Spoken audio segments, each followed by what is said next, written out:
Well, been a lot of talk lately about the measles and whether parents should have their children get vaccinated. Well, some parents fear vaccinations will cause autism. But the National Autism Speaks organization says the vaccine does not cause autism, and it is urging all children to be fully vaccinated. And joining us now is Emily Levine, Executive Director of the Autism Society of Southeastern Wisconsin, and we appreciate you being with us, Emily. One interesting approach that you're asking parents to contact you right after a child is born, early, before any kind of diagnosis is made. Why is that? Well, not right before they're born, but before they're diagnosed. Well, okay. There's always a period of time where the parent, especially the mom, has a feeling that something isn't quite right. And a lot of times, concerned family members will tell you, wait and see. Even your pediatrician might tell you, wait and see.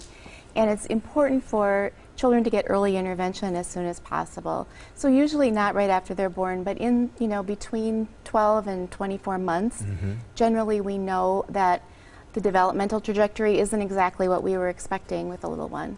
But that may be a little bit unnerving for parents to hear, but best to be forewarned, I would guess. Yeah, we've seen a large increase in the number of children being diagnosed with autism, and part of that is because we've done such a good job educating families about what to look for and educating providers so that they can make that diagnosis. Yeah. And Emily, there is a lot of help out there, and a lot of the children just have very good, productive lives. They so do. It doesn't have to be a terrible diagnosis. Right. Early intervention can make a real big difference. And what we're doing with the Autism Society and some other disability groups in the state is we have something we've done with the Center for Disease Control in Atlanta, Milestone Moments book, which just talks about typical development between birth and age 5. And it's a tool that families can look at to see, is my child developing appropriately?